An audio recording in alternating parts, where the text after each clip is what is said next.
बेटा 500 रुपये हो तो दे दो, तुम्हारे पिताजी को हॉस्पिटल लेकर जाना है। शिव कुमार जी डरते हुए बोले तो अभय फट पड़ा।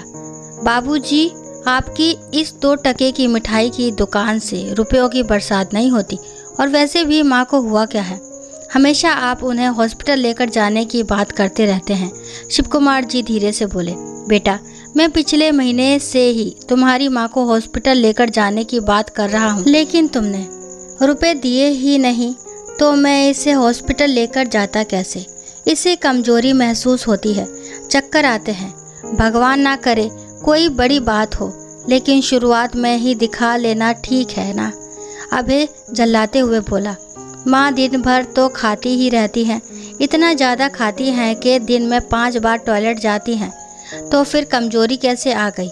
अब शिव कुमार जी थोड़ा संभलते हुए बोले, देखो बेटा, माना कि हम बुजुर्ग हो गए, लेकिन हमारे भी थोड़े खर्चे होते हैं।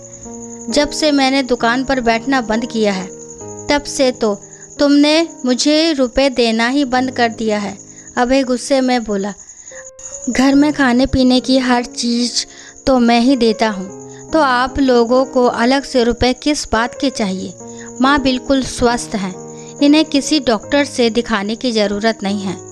उनसे कहिए कि घर के थोड़े बहुत काम किया करें, बैठे बैठे शरीर में जंग लग गया होगा। इतना कहकर वह गुस्से में घर से बाहर निकल गया। गली से बाहर निकलते ही रोड पर उनकी एक मिठाई की दुकान थी। इस दुकान की शुरुआत शिव कुमार जी के पिताजी ने की थी, और जब शिव कुमार जी बड़े हुए तो वह भी इस दुकान को संभालने लगे।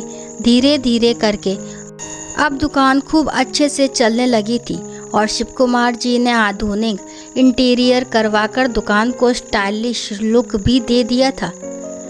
जब अभय की पढ़ाई पूरी हुई तो उसने सोचा कि मैं तो इकलौता बेटा हूँ, मुझे कहीं और जाकर नौकरी करने की क्या ज़रूरत है।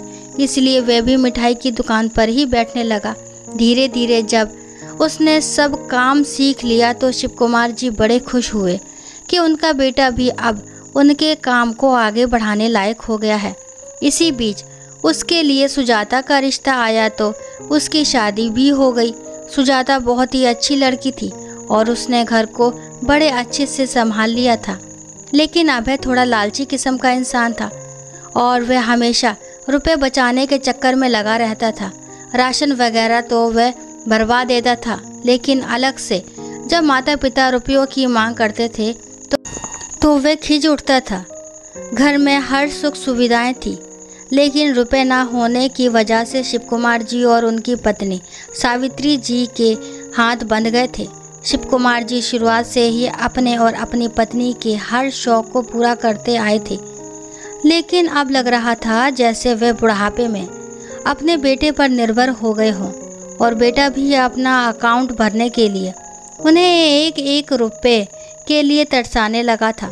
अब हॉस्पिटल जाना था और डॉक्टर से दिखाना तो ज़रूरी था, लेकिन इस बात के लिए भी उनका बेटा उन्हें रुपए नहीं दे रहा था, तो उन्हें बहुत गुस्सा आने लगा।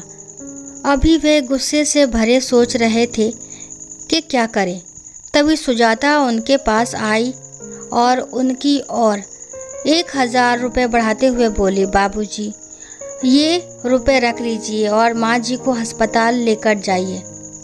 ये सुनकर शिव कुमार जी हैरानी से उसकी ओर देखने लगे और बोले, बहू तुम्हारे पास इतने रुपए कहाँ से आए?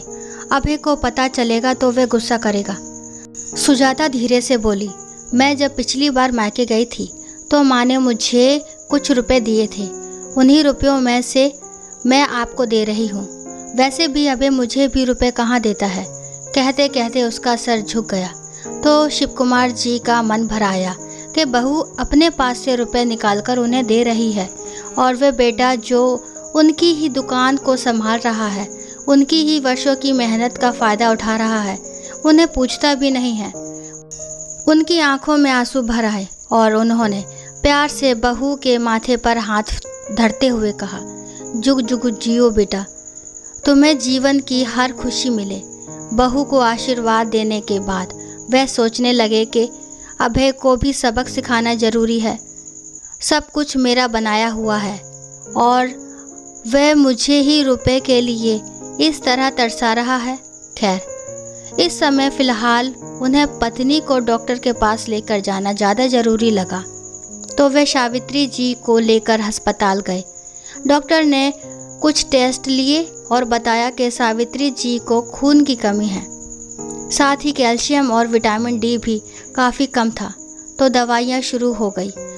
दोपहर में जब वे घर आए तो उनके हाथ में दवाइयाँ, फल और सब्जी वगैरह देखकर अभय गुस्से से आग बबूला हो उठा। वह डाइनिंग टेबल पर बैठा खाना खा रहा था। गुस्से से उठ खड़ा हुआ और कहने लगा, बाबूजी इतना सारा सामान खरीद कर लाए हैं, रुपए कहाँ से आए? तो शिव कुमार जी तैश में बोले, कहीं से भी लाया हूँ, तुझे क्या मतलब? वह कहने लगा, अरे आपने किसी से उधार लिया होगा, तो कल को उधार भी तो मुझे ही चुकाना पड़ेगा ना। आप समझते क्यों नहीं हैं? कमाई इतनी ज़्यादा नहीं हो रही है। इस घर में तो मैं फंसा हुआ महसूस करने लगा हूँ। इससे अच्छा तो मैं किसी दूसरे शहर जाकर मल्टीनेशनल कंपनी में काम करता और रुपए छापता। यहाँ आपकी सड़ी हुई मिठाई की दुकान पर बैठकर दिन भर काम करना पड़ता है, तब जाकर 2 पैसे आते हैं, तो किसी तरह मुश्किल से घर चलता है। दुकान अगर अच्छी चलती तो कोई बात नहीं थी, लेकिन रुपए है ही नहीं, तो आप लोग इतनी फजूल खर्ची क्यों कर रहे हैं? सुजाता ने अभय को रोकने की कोशिश की तो उसने भी उसे डांट दिया, तुम्हें तो घर संभालना ही नहीं आता, वह तो मैं हूँ जो बजट बनाकर चलता हूँ। तो सुजाता का चेहरा उतर गया और उसकी नज़रें झुक गईं। शिव कुमार जी गुस्से में बोले, मैंने कोई फजूल खर्ची नहीं की है, अपनी पत्नी को डॉक्टर से दिखाकर लाया हूँ, और रिपोर्ट देख, तेरी माँ को कितनी दवाइयाँ खानी हैं। और जहाँ तक बात रही दुकान की, तो दुकान अच्छे से चल रही है, ये मुझे भी पता है। तू तो बस रुपए बचाने के चक्कर में हम लोगों को परेशान कर रहा है। अरे बहू भी छोटी छोटी चीज़ों को खरीदने से पहले 10 बार सोचती है, हमें भी तो रुपए के लिए तरसा रहा है। अगर तुझे अपनी पढ़ाई लिखाई का इतना ही घमंड है तो चला जा किसी दूसरे शहर कमाने के लिए और दुकान मेरे भरोसे छोड़ दे। मुझसे होगा तो मैं दुकान चला लूँगा, वरना दुकान बेचकर जो रुपए आएंगे उसकी एफडी कराकर आराम से ज़िंदगी बिताऊँगा। दुकान की चाबी दे मुझे और जहाँ जाना है जा। कहते कहते उनका चेहरा गुस्से से गया और उनकी सांस फूलने लगी।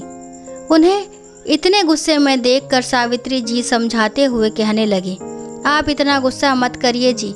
शिव कुमार जी गुस्से से फट पड़े, गुस्सा ना करूं तो क्या करूं? मैंने तो वर्षों घर चलाया है, उसी में अभय की पढ़ाई भी करवाई, तो क्या मैंने कभी इतनी कंजूसी की? किसी को किसी चीज़ के लिए तरसना पड़ा?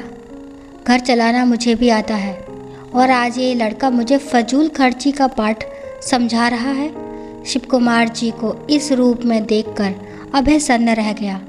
उसने कभी सोचा भी नहीं था कि उसके पिताजी का ये रूप ही हो सकता है। वह तो सोचता था कि झूठ बोलता रहेगा कि दुकान नहीं चल रही है तो घर वाले उससे रुपयों की मांग नहीं करेंगे और वह आराम से अपना बैंक बैलेंस बढ़ाता रहेगा। लेकिन आज तो शिव कुमार जी ने गुस्से में दुकान की चाबी तक मांग ली थी। अब उसका सिर झुकने लगा। बोलना आसान था और करना बहुत मुश्किल। कहने के लिए तो उसने कह तो दिया था कि मैं दूसरे शहर जाकर मल्टीनेशनल कंपनी में काम करूंगा, लेकिन ये सब इतना आसान थोड़ी ना था। अब वह घबरा गया और कहने लगा, बाबूजी, मैं तो आप लोगों के मुंह में ही यहाँ पड़ा हुआ हूँ। मैं दूसरे शहर जाऊँगा तो मुझे आप लोगों की चिंता लगी रहेगी। उसके स्वर में नरमी को महसूस करके शिव कुमार जी ने कहा, तो बेटा, तुम हमारे पास रहकर भी हमारी परेशानी क्यों नहीं समझ पाते हो? तुम्हारी माँ को चक्कर आ रहे थे, तो क्या इसे डॉक्टर से दिखाना तुम्हारी जिम्मेदारी नहीं है? क्यों तुम बहू को छोटी छोटी चीज़ों के लिए रुपए नहीं देते?